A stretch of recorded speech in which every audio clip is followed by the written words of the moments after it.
자, 월스트리트 모닝브리핑 이번에는 글로벌 인터뷰 서강대학교 국제대학원 봉영식 박사 함께합니다. 박사님 어서 오세요. 안녕하십니까. 좀 이따 드릴게요. 아침. 예, 감사합니다. 든든하겠네요. 지금 이제 2주 정도 남은 거죠? 예. 정말 디데이 세면서 양쪽 캠프에서는 난리가 났을 것 같은데 지금은 최근에는 트럼프 후보의 그 가능성, 당선 가능성이 확 올라가면서 주식시장에서도 트럼프 트레이드 관련 종목들이 엄청나게 각광을 받았습니다. 그 변화가 2주 사이에도 어떻게 좀 있을까요? 아무래도 이제 선거 당일이 가까워지면은 네. 그동안 마음을 정하지 않았던 유동한 유권자층이 이제 결심을 하기 때문에 한쪽으로 몰리는 현상이 나타나게 됩니다. 그래서 이제 트럼프 우세론이 등장하게 된 것은 최근에 국제적으로 신뢰를 받고 있는 이코노미스트가 콜롬비아 대학교랑 같이 하는 여론조사에서 7개 경합주 중에 약 2군데에서 트럼프 후보가 공화당의 트럼프 대선 후보가 오차 범위 밖에서 우세를 보였다. 이 통계적인 의미에서 오차 범위 밖에서 우세를 보였다, 열세를 보였다는 것은 그만큼 이제 확증을 할 수 있다 이런 의미거든요. 그러니까 이제 그런 오차 범위 내에서 뭐 각축을 벌이고 있다, 누가 약간 앞선다, 이건 사실 의미가 없습니다. 통계적으로는 그런 얘기를 하는 게 의미가 없는 게 그 안에서의 결과는 보장할 수 없다는 게 뜻이에요. 네. 오차범위 아니라는 것은. 근데 처음으로 오차범위 밖에서 우세를 보인 경향을 보였고, 또 다른 여론조사를 보면은 전국적인 지지도에서는 아직도 그 2%에서 3% 정도 해리스 민주당 후보가 트럼프 후보를 앞서고 있습니다. 예를 들면 워싱턴 포스트가 여러 가지 여론조사의 평균을 낸 거에서를 보면은 이번 주에도 해리스 후보가 트럼프 후보를 전국 여론조사에서는 2% 앞서고 있고 입소스 여론조사에는 3% 앞서고 있는 것으로 보입니다. 근데 이제 전국의 여론조사는 사실 의미가 그렇게 크지 않죠. 미국 대선에서는. 왜냐하면 이것은 우리나라 같은 직접 대통령 선거제도가 아니라 간접 선거인단을 통한 선거제도이기 때문에 한 주에서 어떤 후보가 한 표라도 더 얻으면은 네브라스카와 메인을 제외하고는 그 승자 독식 제도입니다. 그 주에 할당된 선거인단을 다 가져가기 때문에 경합주에서 민주당으로 너무 치우치지도 않고 공화당으로 일변도가 되지 않은 경합주를 누가 이기느냐가 중요한데 여기서 본다면은 이제 트럼프 후보가 좀 긍정적인 추세를 보이고 있다. 경합주를 아슬아슬하게라도 꼭 이기는 게 중요합니다. 지금 뭐 한국 시리즈가 이제 진행되고 있는데요. 네. 우천 때문에 스케줄이 좀 변경이 있었는데 뭐 삼성 라이온즈가 이기냐, 뭐 기아 타이거즈가 이기냐인데 저도 잠깐 봤어요. 7전 4선승제 아닙니까? 그러니까 4번을 이겨야 되는데 꼭 4번 다 압도적으로 이길 필요가 없어요. 뭐 연장전을 가든 뭐 10점 차로 이기든 1점 차로 이기든 상대방이 이기기만 에러를 하면 해서 이기든 내가 홈런을 쳐서 이기든 상관없이 4승을 거두면 됩니다. 마찬가지로 미국 선거도 전체 선거인단 539명 중에 절대 과반수 270명 선거인단을 확보하면 되는 거고 각 주마다 선거인단 독식제도이기 때문에 플로리다, 노스캐롤라이나, 펜실베니아, 조지아, 미시간, 위스콘신, 그다음에 네바다 이 경합주를 누가 더 많이 이기는가 이것이 중요합니다. 그 경합주 안에서 표가 한 표만 더 많아도 그 경합주의 모든 표를 다 가져가는 거잖아요. 예, 근데 지금 민주당한테는 좀 암울한 그런 변화가 있었는데 사실 그렇게 여론조사 차이에서는 지난 2주 동안에 큰 차이는 없었는데 약간이나마 트럼프에게 유리하게 된 그런 몇 가지를 말씀드리겠습니다. 뭐죠?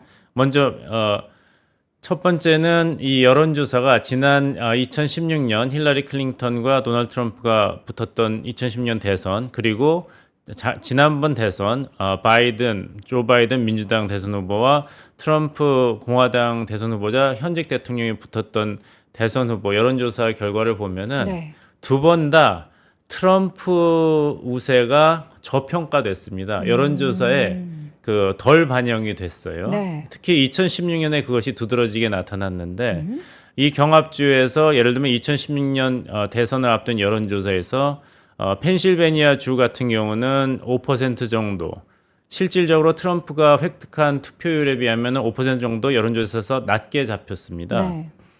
그리고 위스콘신 경합주 중에서도 굉장히 중요한 10명의 선거인단이 있는 스윙 스테이트인데 7% 정도 트럼프의 지지도가 낮게 여론조사에 잡혔죠. 네. 이런 식으로 뭐 작게는 0.5% 조지아주 아니면 많게는 위스콘신 주같이 7% 정도 트럼프를 지지하는 실질적인 유권자들의 표심이 덜 반영됐기 때문에 나중에 실질적으로 이제 투표 결과 나왔을 때는 여론조사 전문기관들이 좀 망신을 당했죠. 그 당시에 그 뉴욕타임즈 그 기사를 보면은 선거 전날에 힐러리 클린턴 민주당 대선 후보가 승리할 확률이 90 몇 % 이런 얘기까지 했어요. 맞아요.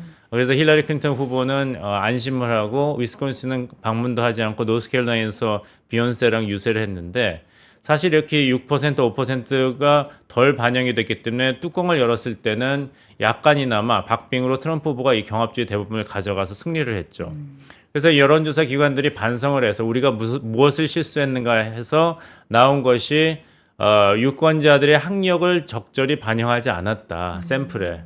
그래서 조사를 했는데도 2020년에는 그 정확도가 2016년 여론조사보다 높아졌지만 아직도 위스콘신 주에서는 5% 트럼프 후보의 지지율을 낮게 반영을 했고 펜실베니아 주에서도 3% 정도 그리고 미시간 주에서도 3% 정도 트럼프 후보의 지지율을 낮게 그렇게 파악한 것이 나중에 실질적인 대선 결과 나온 다음에 판명이 됐습니다. 그래서 사실 무난하게 바이든 후보가 이 경합주에서 이길 것으로 예상을 했는데 아슬아슬하게 이기거나 지거나 한 경우가 있었죠. 네. 그래서 민주당 측에서는 지금 안심을 할 수 없는 게 해리스 후보가 펜실베니아에서는 1% 미만이지만 앞서고 있다라든지 위스콘신에서는 이제 동률을 이뤘다. 퀴니피악 대학교에서는 48대 48%다. 이렇게 하면은 네. 동률이다. 아니면 우리가 근소하게 앞서고 있으니까 2주만 더 버티면 된다. 이렇게 안심을 할 수가 없는 거예요. 지난 두 번의 대선 그 결과를 보면은 여론조사보다 트럼프가 항상 더 득표를 했거든요. 이 주에서는 숨은 지지층이 있어서. 그래서 사실상은 여론조사 결과에서는 앞서고 있다 하더라도 민주당의 선거 캠페인 본부에서는 우리가 사실상 지고 있다는 이런 일종의 불안감, 패배의식이 지금 강하게 작용하고 있습니다.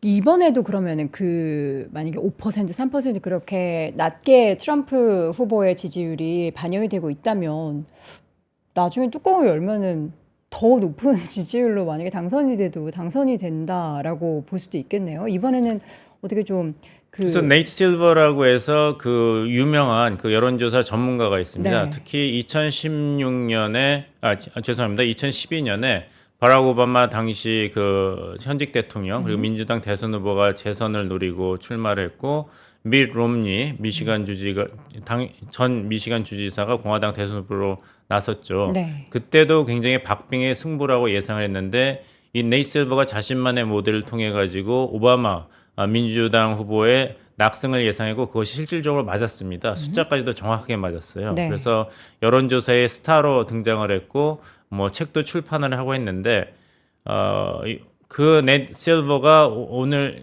요즘에 난 기사를 보면은 이 청취자분들께서는 이렇게 길게 설명하지 말고 도대체 누가 이길 건가 얘기를 해달라 이렇게 말씀하시는 게 당연하죠.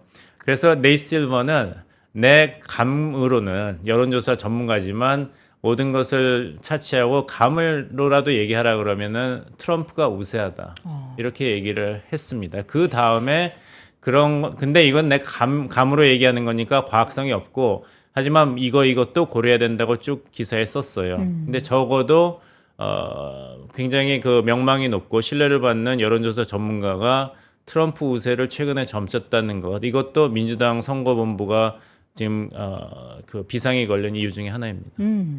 그 미국 대선에서 그 표심들 가운데 라틴계 쪽이 또 굉장히 중요하다. 이게 인구의 한 15%를 차지하고 있다라고 하는데 지금 트럼프 쪽에서는 내가 이쪽에서 더 좀 예. 지지를 많이 받고 있어라는 그런 데이터 보여주고 있고 해리스 쪽에서는 오바마 전 대통령의 뭔가 이제 영향을 받으면서 좀 지지율을 높이려는 작업을 하고 있어요.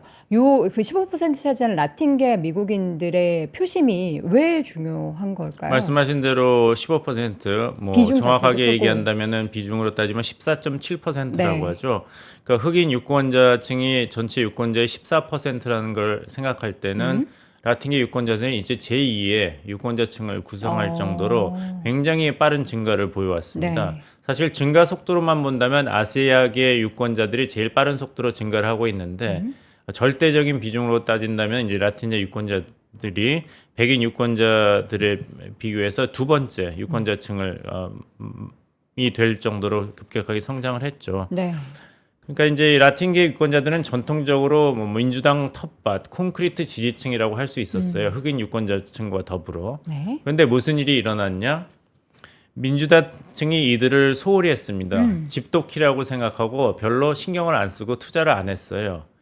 문제가 뭐냐면은 예전에는 민주당 하면은 비기득권층, 비주류를 대표하는 정당이었습니다. 노동자라든지 소수인종, 특히 60년대, 70년대는.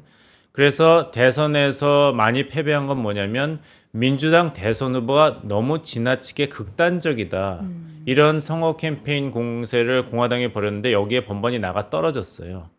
그래서 70년대는 사실 공화당이 계속 선거에서 이겼는데 민주당이 대통령 선거에서 승리한 경우는 공화당 측에서 결정적인 흠결이 있을 때만 민주당이 거의 어부지리로 대통령 당선이 됐죠. 네. 예를 들면은 1976년에 지미 카터 조지아 주지사가 갑자기 혜성같이 등장해서 대선에 이길 수 있었던 것도 그 전에 이제 리처드 닉슨의 그 워터게이트 스캔들이 있었고 또 루즈벨트 민주당 대통령이 4선이나 할 수 있었던 것도 2차 세계대전과 대공황이란 게 있었고 또 오바마라는 신성 정치인이 2008년에 대통령에 당선될 수 있었던 것도 잘 아시겠습니다. 그때 바로 서브프라임 모기지 그 재정 위기가 있었지 않습니까? 그리고 1992년에 빌 클린턴 아카소 주지사가 당선될 때도 그 당시 미국의 경제 사정이 굉장히 안 좋았죠. 그러니까 민주당은 없는 사람, 미국 사회에서 차별받는 사람, 노동자 계층, 소수인종, 그 여성 인권 이런 것을 강조하는 정당으로 자리매김을 했는데 네. 민주당이 이제 전략을 바꾼 거예요. 2008년에 바락 오바마 흑인 대통령 당선이 되고 나서는 우리 당이 확장성이 이렇게 크구나. 더 이상 이렇게 소수 그리고 약자만 대변하는 정당이 아니라 전국적인 정당으로 성장할 수 있다. 이제는 주류 백인 유권자층, 고학력 유권자층도 민주당 지지층으로 끌어올 수가 있겠다 해서 전국적인 캠페인을 벌였습니다. 그것이 성공하는 줄 알았는데 그 근저에 깔린 미국 시민들의 그런 경제 사정에 대한 그런 표심을 읽지 못했던 것이죠. 그러니까 이제 미국 대선을 보면 두 가지 이슈가 충돌을 하거나 이제 복합적으로 나타나는 게 뭐냐면 이제 첫째는 문화입니다. 예를 들면 이제 트럼프가 당선되면 미국 민주주의의 종말이다 이런 얘기를 하죠. 아니면 민주당 측에서는 트럼프가 당선이 되면은 여성의 낙태권, 헌법적인 권리가 영영 사라지게 된다 이런 식으로 사회적인 이슈를 대두할 수가 있어요. 또 한편은 이제 경제 계급 문제입니다. 그런 것을 잘 해야 되는데 이렇게 오바마 당선 이후로는 민주당이 전국 그리고 포괄적인 정당으로 전략을 바꾼 다음엔 집토끼도 놓치고 산토끼도 잡지 못하는 이런 애매한 사정이 된 것이에요. 네. 그래서 불만있던 유권자들은 2016년에 정치적으로 테스트를 받지 않았지만 이단아인 도널드 트럼프를 힐러리 클린턴보다 우리는 기득권 정치인이 필요 없다 해서 그 트럼프 쪽에 이제 표를 던졌지 않습니까? 그리고 바이든이 당선된 것도 코로나 사태가 있었기 때문에 이 사람들이 경제 정책에 실패한 트럼프 현직 대통령을 심판하는 차원에서 바이든이 승리한 것이거든요. 지금 어려운 것은 이 라틴계와 흑인 유권자층, 특히 젊은 라틴계 유권자층과 젊은 흑인 유권자층이 지난 3년 반 동안의 살인적인 인플레이션에 가장 큰 피해를 본 계층입니다. 그러니까 이게 인종 문제가 아니고 사회 문제도 아니고 이데올로기 문제도 아니에요. 이 흑인 그리고 라티노 유권자들이 트럼프 쪽으로 쏠리는 것은 경제 문제를 지난 바이든 정부가 잘 못했기 때문에 트럼프가 복귀를 해야 된다. 트럼프가 경제 정책을 더 성공적으로 잘할 거라는 믿음이 있기 때문에 신뢰한다. 지난 6월의 여론조사 결과를 보면은 카말라 해리스와 도널드 트럼프 후보 중에 누가 더 다음 대통령으로서 미국 경제 문제 해결을 할 것에 신뢰가 갑니까 했을 때 해리스 후보를 지지하는 것이 전국적으로 35%밖에 안 됐는데 트럼프 후보가 더 잘할 거라는 게 55%였어요. 또 적였네요. 특히 이게 전국적인 여론조사 결과인데 가장 큰 경제적인 피해를 3년 반 동안 받은 흑인 유권자층과 라틴 유권자층이 공화당 쪽으로 이탈하는 거는 어쩌면 이렇게 당연한 현상이죠. 지금 이제 2주 정도 남아 있어요. 양쪽에서 이제 아마 엄청난 뭐 융단 폭격을 서로 퍼보면서 헬스 캠프 쪽에서는 사실 이 최근에 나왔던 지지율 격차를 좀 좁히거나 뒤집으려는 노력을 할 것 같고 트럼프 캠프 쪽에서도 뭐 가만히 있지는 않겠죠. 근데 이제 민심이 어디로 향하느냐가 중요한데 지금 시점에서는 뭐 경제 아니면 전쟁 이슈 뭐 어떤 것들이 가장 주요한 표심을 바꾸는 데 영향을 미칠까요? 제가 뭐 트럼프 후보가 당연히 이길 거라는 얘기는 드리는 게 네네네. 절대 아닙니다. 지금 상황에서 그냥 지금 확 상황에서 확률만 여러 높은 거죠? 가지 사인이 네. 공화당 측에 유리한 것이 많이 나오고 있다. 이런 차원에서 말씀드리면은 이제 헤즈볼라 수장도 이스라엘군이 제거했지 않습니까? 그래서 가자 지구에 이제 종전이 있지 않을까 이런 희망적인 네. 관측도 나오고 있습니다. 하지만 문제는 뭐냐면 그런 외교안보 차원에서 어떤 긍정적인 결과가 나오더라도 그것이 유권자들이 해리스를 지지하는 쪽까지 이어지기까지는 무리가 있다는 것이죠. 그러니까 이제 그 바이든 행정부가 그래도 위기를 넘겼다. 바이든 행정부에 대한 신뢰 회복의 계기는 될 수 있지만 그 바이든 행정부에 대한 긍정적인 표심 미국 시민들의 의견 변화가 카말라 해리스는 민주당 대선 후보에 대한 긍정적인 지지로 연결되지는 않을 거예요. 왜냐하면은 거기에 분절이 있습니다. 이제 그것은 바이든 후보가 많은 마음의 상처를 받은 것도 있고 후보 사퇴를 결정하면서 또 해리스 후보가 계속해서 바이든 대통령과의 거리를 두고 있어요. 예를 들면은 ABC 뉴스와의 인터뷰에서 그 사회자가 해리스 후보에게 질문을 했습니다. 당신이 3년 반 동안 부통령이었는데 지난 3년 반 동안 바이든 행정부가 한 정책 중에서 바꿔야 됐다. 잘못했다고 생각한 거 몇 가지만 이야기해 보라 그랬어요. 네. 그랬더니 해리스 부통령이 뭐라고 대답하면은 생각을 해봤는데 아무것도 바꿀 게 생각나지 않는다. 그럼 바이든 행정부가 3년 반 동안 다 잘했다는 거냐 이런 식으로 지금 트럼프 텔레비전 캠페인에 나오고 있습니다. 카말라 해리스는 지난 3년 반 동안 아무것도 잘못한 것이 없다고 이야기했다. 그래서 카말라 해리스에게 4년을 주면은 아무것도 달라지지 않을 것입니다. 이렇게 캠페인 자료로 지금 적극적으로 활용하고 있거든요. 이제 카말라 해리스 딜레마는 뭐냐면은 이제 다시 대통령 후보 간의 대선 후보 토론도 없으니까 카말라 해리스가 누구냐 유권자들이 잘 모르고 있어요. 그래서 자기 소개를 하고 인지도를 높일 기회를 대선인들을 많이 가져야 되는데 이렇게 단독 인터뷰를 하다 보니까 오히려 바이든 행정부랑 같이 엮이는 그런 리스크가 있잖아요. 그러니까 거기에 또 거리를 두게 됩니다. 그 거리를 두게 되면은 존재감이 없어지고 또 바이든 행정부를 비판하기도 곤란하고 새로운 아젠다를 제시할 수도 없고 그 굉장히 어려운 상태에 있고 그리고 또 바이든 대통령도 이번에 허리케인 이런 피해에 대한 대응을 봐도 그렇고 카말라 해리스 부통령을 이렇게 감싸 안고 지지하는 모습을 전혀 보이지 않고 있어요. 일종의 분조라 현상이랄까요? 분리 현상이 보이기 때문에 네. 이 바이든 행정부 현직 바이든 대통령에 대해서 어떤 긍정적인 현상이 일어나더라도 그것이 민주당을 향한 표심의 변화로 이어지지는 않을 것이다. 이렇게 말씀드리고 다시 한번 왜 라틴계와 흑인계가 그 등을 돌렸냐를 생각해 본다면 2020년 바이든 대통령을 지지한 흑인 유권자층과 라틴계 유권자층의 지지율에 비해서 지금 여론조사를 보면 해리스 후보가 약 9%, 10% 손해를 보고 있습니다. 그 모자란 부분을 어디서 메워와야 되는데 카말라 해리스 후보는 지금 노리고 있는 것이 전통적인 공화당 지지 유권자층이에요. 트럼프의 식상한 트럼프를 참아 다시 한번 지지할 수 없는 공화당 지지자들에게 돌아와라. 당신들이 우리와 함께 힘을 합칠 공간이 충분히 있다 이렇게 얘기하고 특히 공화당을 지지해온 고학력의 백인 여성 유권자층에 어필하고 있어요. 근데 그것이 과연 떠나간 젊은 라틴계, 젊은 흑인 유권자층을 메울 만큼 충분한가가 민주당 승리의 관건입니다.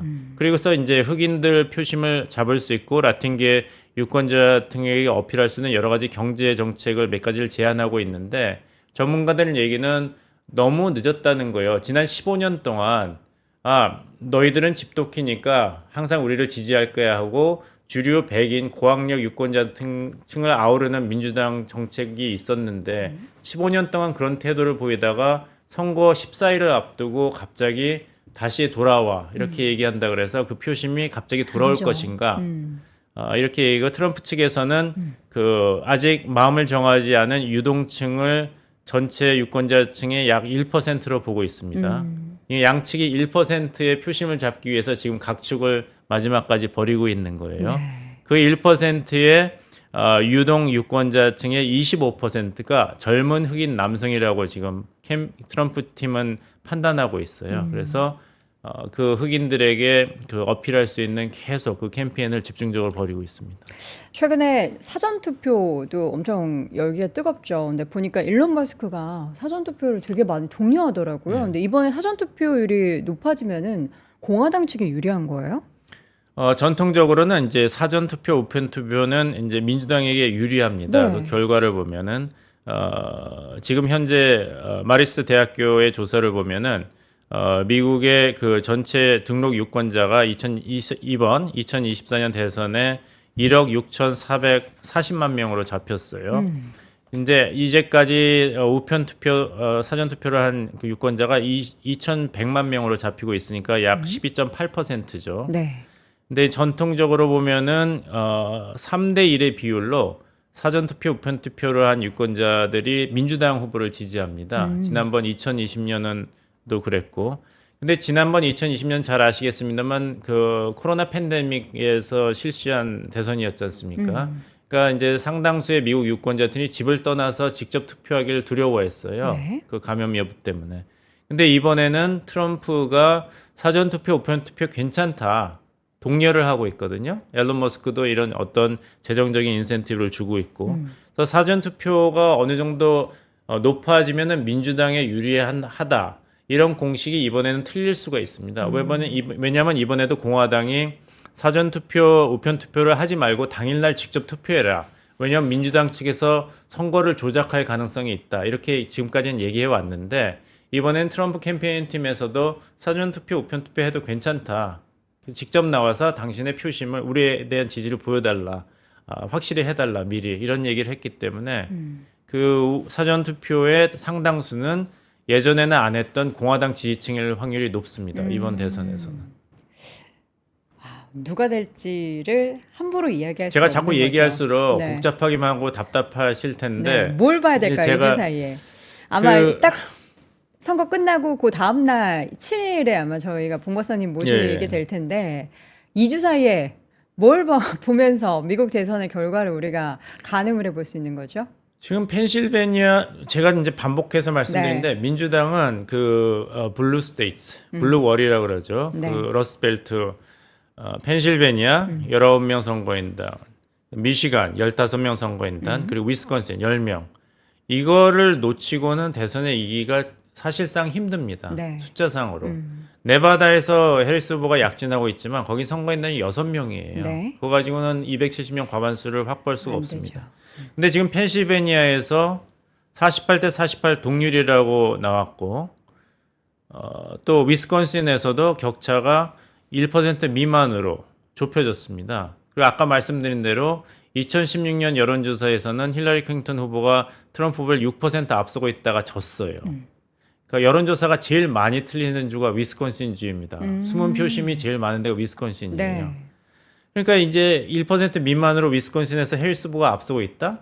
민주당 측에서는 당연히 마음이 불안하죠. 그래서 여기서 위스콘신, 미시간, 펜실베니아에서 민주당의 해리스 후보가 다시 약진하는 모습을 보인다면 박빙이지만 민주당 승리의 가능성이 높아지는 것이고 만약에 지금 추세에서 별다른 변화가 2주 동안 없다면 네. 민주당으로는 여러 가지로 실질적인 결과가 어떻게 나올지 고심을 계속 할 수밖에 없을 것입니다. 네. 자, 미국 대선을 우리가 또 이렇게 눈여겨볼 수밖에 없는 게 그 누가 대통령이 되는가에 따라서 우리나라에 대한 뭐 통상, 외교 이런 것들도 엄청나게 영향을 미칠 거기 때문에 지금 다들 초미의 관심을 네, 그렇죠. 집중을 하고 있는데 물론 주식시장에서도 엄청나게 영향을 미치고요. 2주 뒤입니다. 2주 뒤에 이제 결과가 공개가 되고요. 그때 다시 한번 우리 봉 박사님 모시고 결과 분석 내용 들어보도록 하겠습니다. 자, 오늘 글로벌 인터뷰 서강대학교 국제대학원 봉영식 박사 함께했습니다. 고맙습니다. 감사합니다. 박근영, 이선영, 사경인, 염승환 투자 마스터들의 세심한 케어로 건강한 투자 습관을 만드세요. 3프로 멤버십 3프로 앱에서 확인하세요.